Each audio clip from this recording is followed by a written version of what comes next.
C'était hier, dimanche, que le ministre du Travail, des Relations sociales, de la Famille et de la Solidarité était en déplacement dans notre département.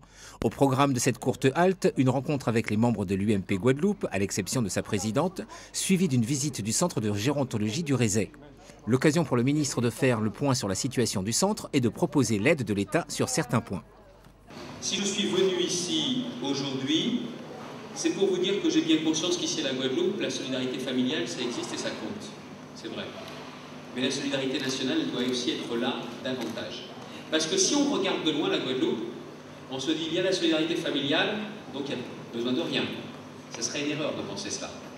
Parce que la Guadeloupe est un département où on vieillit, où on vit plus longtemps. Tant mieux. Formidable bonne nouvelle. Mais la seule chose, c'est qu'il faut en tirer les conséquences. Outre ce constat, Xavier Bertrand avait également en charge de présenter les directives du président de la République, un niveau supplémentaire dans les actions de solidarité et de relations sociales. Voilà pourquoi le président de la République m'a demandé, avec Valérie Létard, M. Paternetta, de mettre en place le 5e risque lié à la dépendance. Pourquoi? Parce qu'au lendemain de la guerre à la libération, quand on a créé la sécurité sociale, on a pensé à 4 risques. La vieillesse, la retraite, la maladie, la santé, les allocations familiales, la famille, et les accidents du travail, 4, il en manque un. Le 5e risque, la dépendance. Parce que comme on vit plus longtemps, eh bien, il arrive un moment où on peut être dépendant. Il fallait également assez rapidement rassurer les salariés du centre, conscients que ce 5e risque, même s'il s'inscrit évidemment dans une logique de solidarité, nécessitera d'autres moyens. Et au moment où je suis chargé de conduire les travaux pour mettre en place ce 5e risque, moi je voulais voir aux Antilles quels étaient les sujets, quels étaient les problèmes, quels étaient les projets. En matière de projet, je suis servi, avec un très beau projet. Et en ce qui concerne les problèmes, là aussi, vous remarquerez que je n'ai pas choisi le plus facile. J'ai voulu être dans un endroit où, franchement, au XXIe siècle, en 2008, je pense aux conditions de vie des résidents, je pense aux conditions de travail des personnels. D'un point de vue plus pragmatique, le ministre s'est donc engagé en termes de moyens financiers sur une enveloppe déjà conséquente. Concrètement, dans cet établissement, vous avez demandé 900 000 € de la CNSA, vous les aurez. Le ministre en charge de la solidarité que je suis, qui a effectivement ce pouvoir, cette responsabilité par rapport à la Caisse nationale sur la solidarité et l'autonomie, vous confirme aujourd'hui, monsieur le directeur, vous confirme à toutes et tous que ces 900 000 € sont acquis et qu'ils viennent compléter le bouclage du financement de ce beau projet, de ce grand projet. Il y a les rénovations, il y a les créations nouvelles.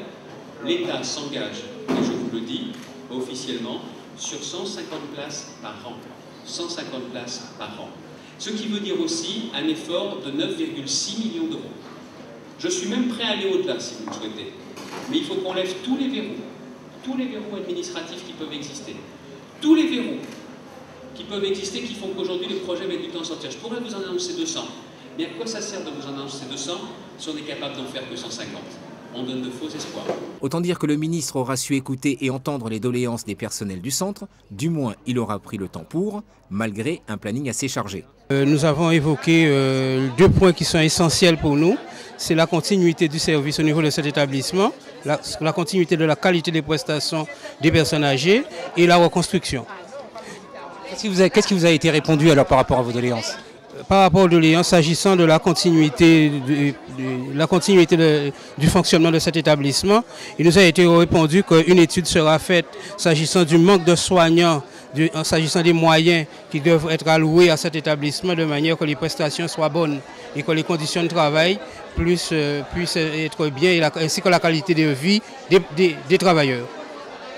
La visite s'est achevée par un cocktail offert par le centre. Très peu de temps pour Xavier Bertrand pour échanger avec ceux présents. Planning oblige. Prochaine visite attendue en 2009.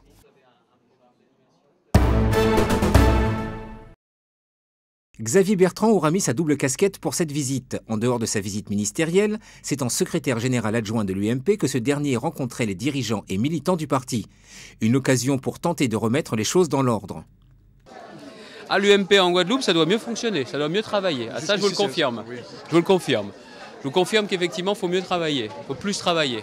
Il faut être dans une logique de reconquête et dans l'unité. Et que les querelles de personnes, pour moi, c'est du passé. Les querelles de personnes, c'est dépassé.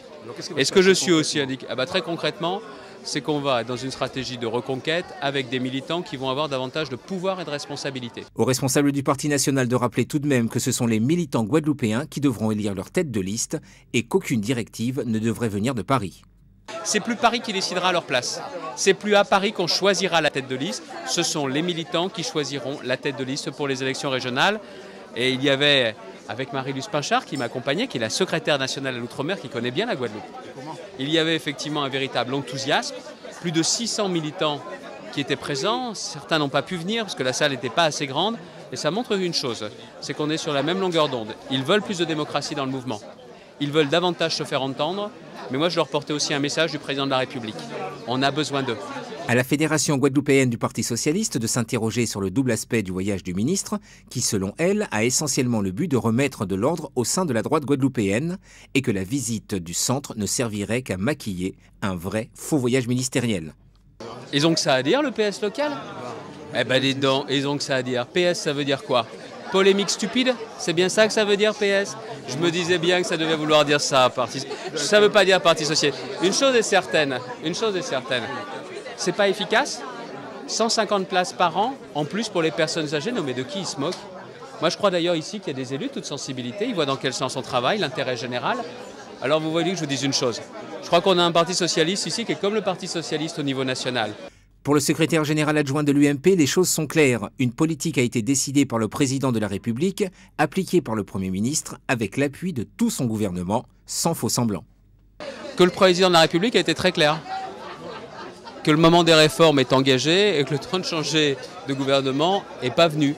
Et qu'aujourd'hui, très clairement, le gouvernement de François Fillon engage tout son travail. Et vous savez ce que nous disent les gens sur le terrain? Continuez, tenez bon, ça tombe bien, on va continuer avec François Fillon.